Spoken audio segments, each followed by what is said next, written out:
Last month, my wife and I watched the election, fully and foolishly expecting that, given the choice between an educated, successful prosecutor against a criminally corrupt, illiterate, incompetent idiot who's bankrupted every business he's ever run and is hundreds of millions of dollars in debt to a bunch of foreign banks, we thought that justice would prevail.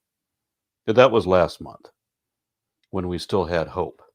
Next month, well, as you can already see, every day since November 5th, things have been getting worse, and we're not even there yet.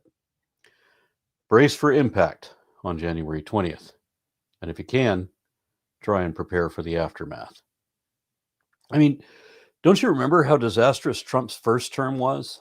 Then it was little more than a matter of our constant embarrassment at how Trump continually dishonored America on the global stage every day with every stupid, unintelligible thing he said and every illegal, self-serving, and un-American thing he did. That's when there were guardrails in place to hold him back. But they're mostly gone now, having been systematically minimized, undermined, or eliminated over the last 4 years by his MAGA minions hoping to empower him as a dictator. I remember how people all over the country were dancing in the streets when Trump lost the 2020 election, which he really did lose.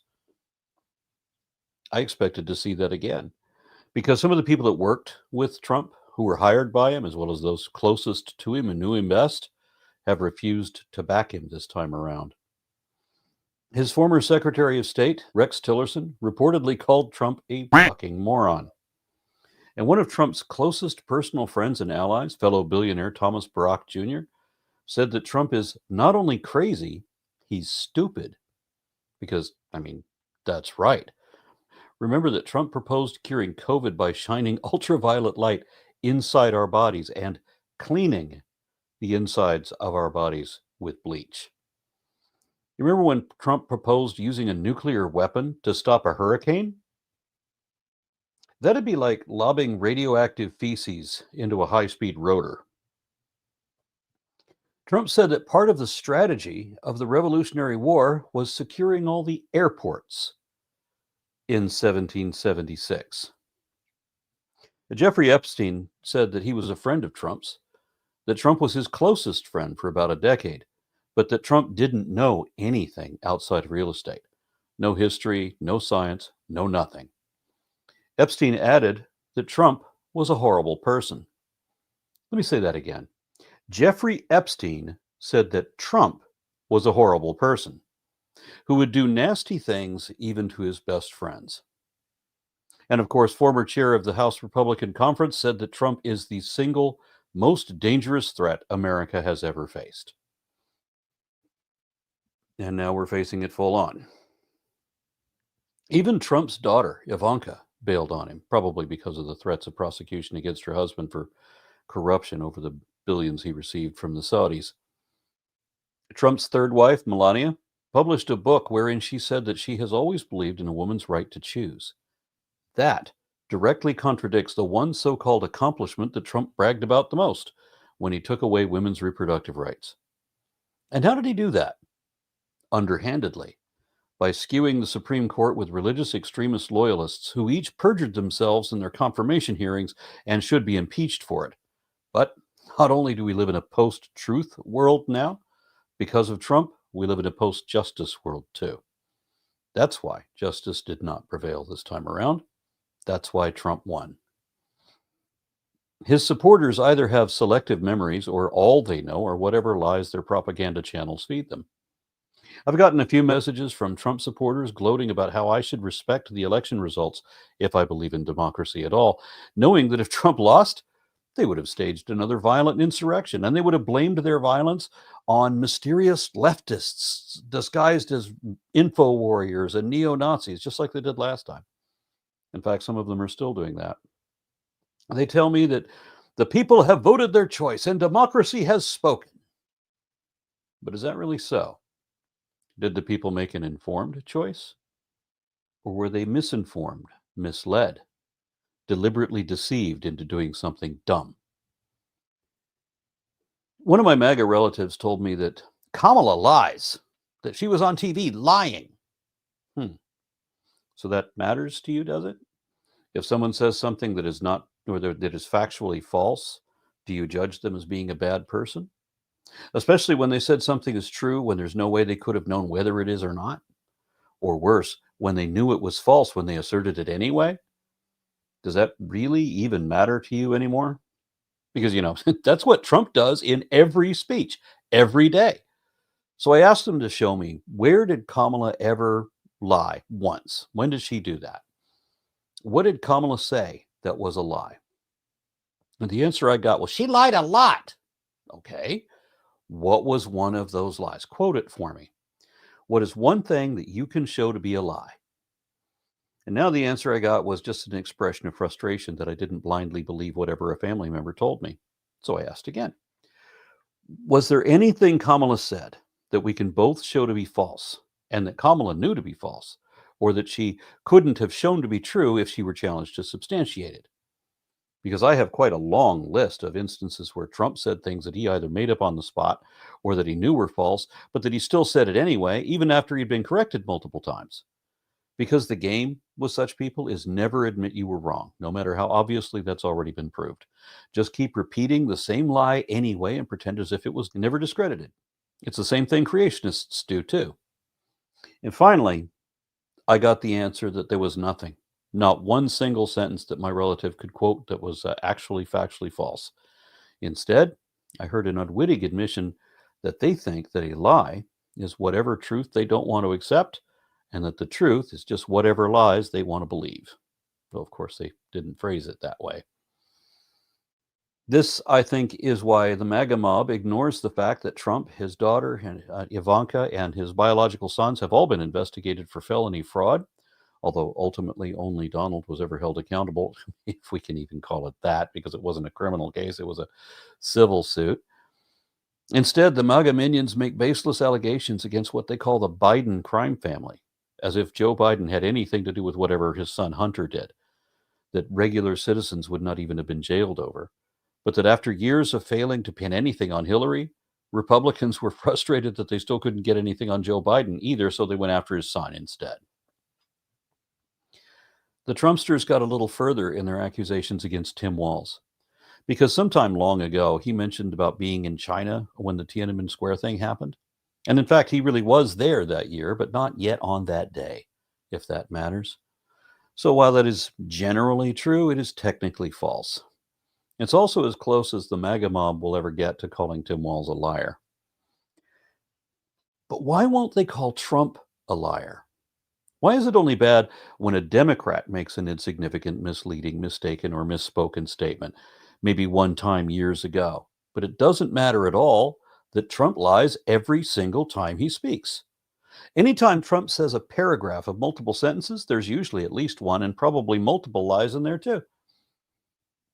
Trump's lies are not always trivial things either, like when he made up extra floors to make his tower seem bigger. No, his lies are often damaging, dangerous things, like when he said that the sound of windmills causes cancer and that global warming is a hoax. The American Cancer Society reported that there was never any connection between windmills and cancer. Global warming is not a hoax. Trump just says it is because he doesn't think he would make as much money with green energy as he can with the fossil fuel industry, especially since the oil-rich Koch brothers essentially bought the Republican Party more than a decade ago. We need to address climate change urgently and decisively, and we can. We have the technology. But with Trump at the helm, we won't. Instead, we'll just speed past that point of no return and drive right over that cliff. For example, the Texas Republican Party platform talks about how they want to harvest everything in our rivers and in the Gulf, all the oil, all the fish, everything, with no regard or concern at all for the environment or future generations, as if nothing matters beyond the next fiscal quarter. What kind of world will we have left after just 4 years of that? Let's look at some of the lies that Trump told this last election, specifically the lies he told you, either to fool you into voting for him or at least to discourage you from voting against him. The first thing you have to do is accuse your opponents of doing whatever it is that you're doing wrong, so as to deflect suspicion away from you being the culprit. in this way that this is how Trump is the guy who farts in an elevator and then blames someone else for it. And that's what Trump is doing when he says that if you vote for his opponent, that you won't have a country left. Electing him is how we won't have a country left. And people like Trump rely so much on projection that every accusation is a confession. When he says, like he does, that his opponents on whatever topic are evil, stupid, godless criminals, he's describing himself. All of that fits him, but it never fits any of the people he's talking about. Then there's the false dichotomy, where he implies that anyone who isn't an extreme right-wing fascistic Republican like he is, isn't a real Republican at all, and that everyone who is not with him is therefore against him, on the opposite side from him, that all of his opponents are Democrats, and all Democrats are radical leftists. The Democratic Party is all over the political spectrum, just like the Republican Party used to be back in Nixon's day. Even among congressional Democrats, there are religious right-wingers as well as moderates, liberals, and even a few leftists, though not very many, and I don't know of one who counts as radical. So Trump lies about that to demonize the other, all of the others. He puts them all in one box, the opposite box from him, the box of what he pretends to be bad people. And Trump said that he was the only reason that we can say Merry Christmas again. No one was ever prohibited from saying that. I mean, even atheists say that. If we're talking to a Christian, we know that they'll be celebrating Christmas. We'll wish them a happy one. We're not so stupid as to tell Christians to have a happy Hanukkah, but we wouldn't say Merry Christmas to Muslims or Jews or Jehovah's Witnesses or Hindus or atheists or anyone else, because that wouldn't make sense either. And we could wish them a happy Ashura or Diwali or solstice or whatever their holiday is, if you know. But if you don't know, then it's better to just say happy holidays. Even atheists accept that, yeah, we got to get through some alleged holy days with that awful music playing everywhere till next month. The problem is that Christians take offense when you try to be considerate of other people. That's why they hate wokeness so much. Being woke just means being considerate of others, those who may have issues that you don't have, may not be able to relate to, or they may not enjoy all of the same privileges that you do.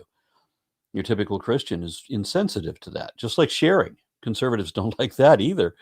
Jesus taught that we should sell our clothes to feed the poor, immigrants, and so on, but some modern Christians don't care about their fellow man. They don't care about the suffering of the poor, despite whatever Jesus said. Instead, they just want to force everyone else to bow and cower before Christian supremacy. Another problem is that Trump himself is not a Christian. He's never read the Bible. He lied about that too, saying it's his favorite book, but he doesn't know or care what it says. As long as it's useful, as long as he can pretend to be Christian and through that get other Christians to worship him. Because another problem is that, of course, a lot of Christians who voted for him know that he's broken every one of the 10 commandments. So they know he isn't godly, but they still worship him, often ahead of their own God. Referring to legal immigrants from Haiti to Springfield, Missouri, Trump said that they're eating the dogs, they're eating the cats, they're eating the pets of the people who lived there. No. What really happened is that some woman couldn't find her cat one day, and so she falsely accused her Haitian neighbors of eating it without any evidence of that at all, simply out of prejudice. Then the lady found her cat, still alive and unharmed, relaxing in her basement. The woman apologized to her neighbors, but by then it was too late. Before that had happened, the story had already been picked up by a white supremacist channel, which is where J.D. Vance heard about it. He reported the baseless accusation to Trump as if it was an established fact, which is how Trump announced it on live TV. And he kept defending it even after he was corrected by trying to change the subject to another similar instance, something no one knew how to check into, so that Trump wouldn't have to admit that he was wrong again, like he always is. Trump said many times that Democrats advocate for post-birth abortions, meaning to kill babies after they're born. That is a lie. No one ever advocated for that. What really happened has nothing whatsoever to do with abortion. Instead, there was a special case of conjoined twins. Half the time, conjoined twins are dead at birth. A third of those who live through that die soon after, usually within days. And sometimes one will absorb the other, such that there might only be one person with an extra leg or other appendages, sometimes in the wrong place. Or on relatively rare occasions, both may live to adulthood, even if they can't be separated because of shared organs. But in this one instance, the twins count as two living children, where one of them, sadly, was entirely dependent on the other, unable to live on its own. As they grow and their percentage volumes change accordingly, the parasitic twin would eventually draw so much of the shared resources that both would die slowly. If one dies, they both die due to shared organ failure. So you can't let them both suffer for years until one dies first. The only way to ensure that one twin who could live might live is with a surgery in which the other would certainly die. That is the dilemma for which there is no legal precedent. It is legal to let both twins die inevitably after a few years of suffering, but no matter how ethical or moral the solution to this situation is, there is no legal way to surgically sever them that will save only one of them. Trump repeatedly said that if you send your kid off to elementary school, that the school might decide to do sexual reassignment surgery on your child that day, all in one day, without your knowledge or consent, so that the son you put on the bus that morning comes back that afternoon as your daughter 8 hours later. That is an incredibly stupid lie to tell, and you'd have to be stunningly stupid to believe it. But Trump voters did believe that. They do believe that. Did they call him out for it? Of course not. If Biden or Harris had said anything that dumb, Fox News would talk about that every day for years. But we have a complete double standard of special pleading, such that it's okay if Trump does it, but not if anybody else does it. Democrats have shown that they will abandon their own candidates on a single infraction. One lie, one misdeed could do it. It's law over loyalty. But Republicans will forgive any sin amongst their own, no matter how grievous, in a demonstration of loyalty over law. You mean Ivanka Trump did everything that we accused Hillary of? Who cares? Ivanka is fine. Only Hillary is guilty. Matt Gaetz really did what we falsely accused Hunter Biden of? So what? Condemn Hunter and praise Gaetz, because we're Republicans. Trump actually is what he said Biden was? Doesn't matter. Go Trump. Let's go Brandon. Likewise, while Kamala proposed common sense gun legislation, like licensing, permits, background checks, that sort of thing, like a minimum age thing, like maybe you have to be 21 to buy an assault rifle, something like that, Trump told voters that Kamala wants to confiscate your guns. That is another lie, which she directly contradicted, that she's not coming for your guns. It was actually Trump who advocated confiscating other people's guns on whatever criminal excuse. And here's a memorable lie. We were already headed for recession before COVID hit. Yet Trump had the audacity to imply that we were better off 4 years ago in 2020. Back then, we were using refrigerated food trucks as mobile morgues because of the millions of people who died directly because of Trump's inept and deceitful idiocy. He was even bragging about an inflation rate that only got that low because the economy had crashed. Some Trumpsters told me that they voted from their wallets, thinking the economy was better under Trump. Actually, Trump did little more than maintain Obama's economy until the pandemic caused it to collapse. Apart from the unprecedented severity of that situation, this is actually a recurrent pattern where a Republican inherits a good economy, which then goes bad under mismanagement, until a Democrat inherits the bad economy and then has to fix it before the next Republican comes in and drinks it up again. That's been the pattern for most of my life. The effects of the pandemic were global, raising inflation worldwide, and Putin's invasion of Ukraine exacerbated that. So this was a global situation affecting every nation. That means it wasn't Trump's fault entirely, and it wasn't Biden's fault either. However, the U.S. under Biden has had a better economic recovery than any other nation, with unemployment and violent crime both dropping to the lowest they've been in half a century. So even though prices still haven't come down anywhere, we still have the best economy in the world under Joe Biden, at least until the election. So we start with the best economy in the world, and Trump says he's going to fix it. If by fix you mean break, then yeah. So Trump lied about that too.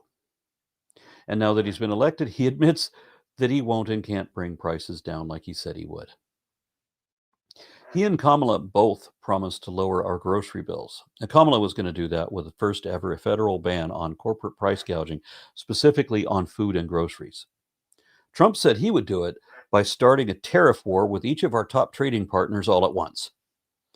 A consensus of economists said that Kamala's economic plan was better than Trump's, while no one would back Trump's tariffs because tariffs do the very opposite of what Trump says they would.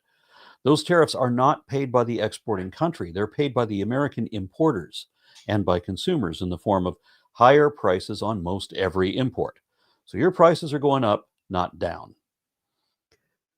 So where there was hope for even more substantial improvement before the election, economists now are commonly predicting an economic slowdown with GDP growth decelerating towards stagnation.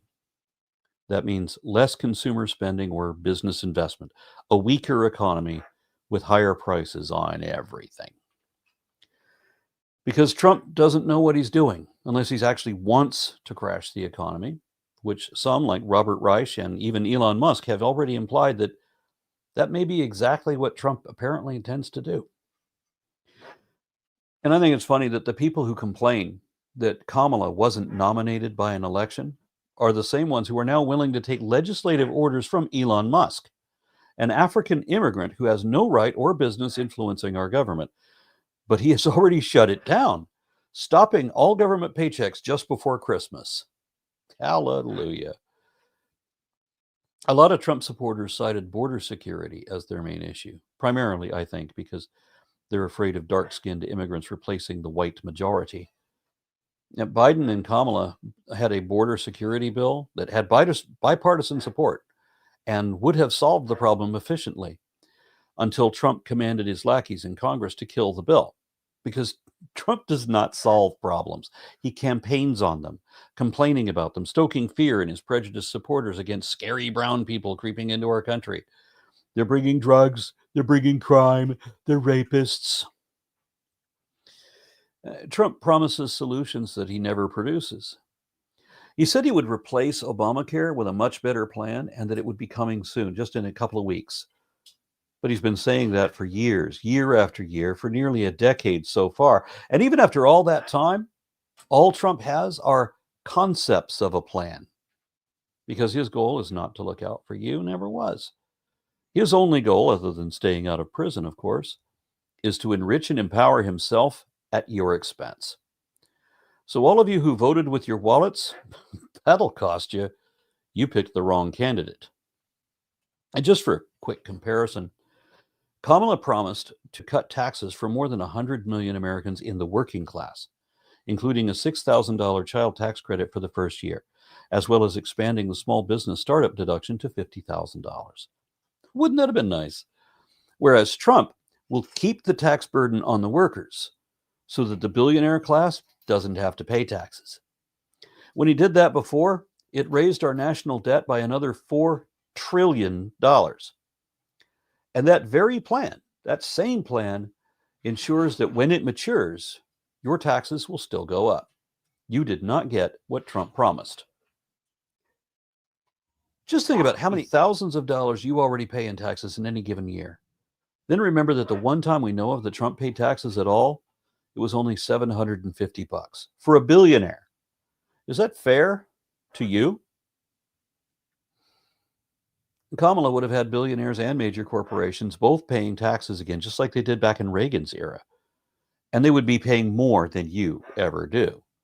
Whereas Trump doesn't just have tax breaks for the rich, but for corporations too. That's a big reason we have corporate oligarchy as such a propaganda campaign that a couple of major news media legacies owned by billionaires suddenly and mysteriously stopped endorsing political candidates, and we know that both of them were about to endorse Kamala. Kamala promised to strengthen Medicare and protect Social Security, while Republicans now admit that they're still trying to cut both of those things. She also aimed to expand Medicare to cover home care for seniors and people with disabilities. And this would have helped my mom, who voted for Trump, but he's not going to help her. Kamala promised to cap the cost of insulin at $35 per month and prescription drug costs at $2,000 a year for all Americans, because Americans have the worst healthcare system where we pay the highest prescriptions. We pay more to predatory insurance companies than anybody else in the world. Our healthcare, if we had a national healthcare system, it would cost a fraction of what we pay in our insurance premiums. And Trump's medical plan is that if you can't afford it, you can't have it. Kamala promised to protect and strengthen the Affordable Care Act, which was the only way I could be self-employed back when I had dependent children. So if you are where I was, too bad for you. You elected the wrong guy. Trump also lied when he said that he didn't know anything about Project 2025, the plan for religious conservatives to override our constitutional republic and make it into a theocratic authoritarian state. We know that Trump was lying about that because he had already praised the Heritage Foundation for writing his policies. And the president of the Heritage Foundation even brought Trump on stage, saying at that moment that Trump should get full credit for Project 2025. But that was before the people found out what the plan was. When Trump realized how unpopular it was, he had to start lying about it, saying, "Oh, I don't know about that. I'm not going to do that." I should make another video just about that, and I probably will. In the meantime, it's important to remember this. Politicians always promise things that they don't do. Sometimes they try, but they can't get it done because Congress or the courts are against them. And that's also the beauty of having, three co-equal branches of government for checks and balances against corruption. But Trump now effectively owns both the court and Congress.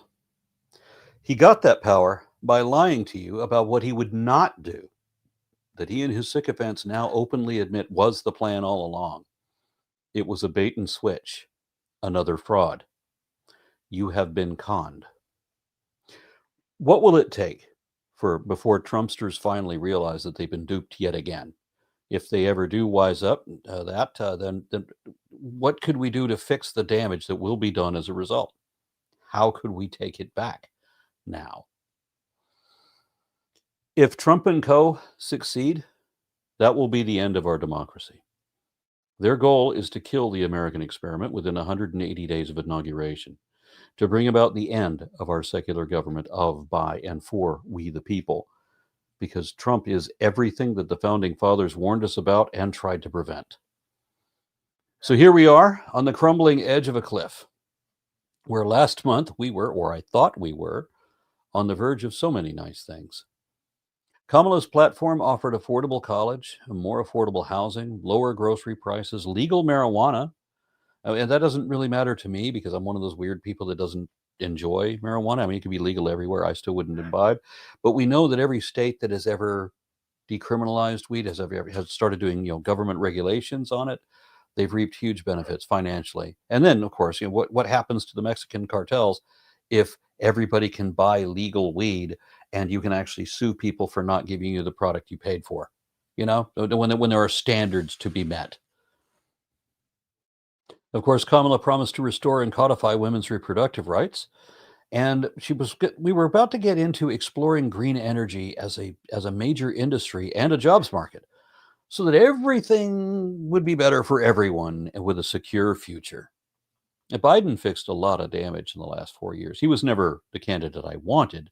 I fully expected him to disappoint me more than he did sooner than he did. I'm actually pleasantly surprised that he did considerably better than I expected he would. But now we were going to move on to do a lot more, like establishing ranked choice voting so that we don't have to keep voting for the lesser evil. But now that we voted for the greater evil, I guess it doesn't matter anymore. We may not get another election after this. I was excited to be back on the track of putting things right, but 70 million people decided that we can't have nice things. And half the country decided that saving the republic wasn't important enough to go out and vote. Instead, we elected the leopard eats your face party, risking everything we used to brag about as a nation, just to perpetuate hatred of immigrants, non-Christians, and queer folk in an oppressive, regressive, and recessive authoritarian state of forced conformity, where a few rich guys get fewer and richer, while the rest of us apparently will never learn a lesson. How did you vote? for a guy who lies like this? I see one of only two possibilities. Either you were too stupid to know he was lying, and how stupid would you have to be for that? Or you knew he was lying, but you were too stupid to care. And you voted for a liar anyway, knowing what he would do to you, to the country, to the economy, to our ecology, to our remaining rights in the Constitution, everything. If you're one of those who just wants to watch the world burn, and then whether you wanted to vote for the most evil idiot or the stupidest villain, either way, Donald Trump was the obvious choice. Yet you elected him anyway and put him in charge. And now we're all going to pay for it. How stupid was that?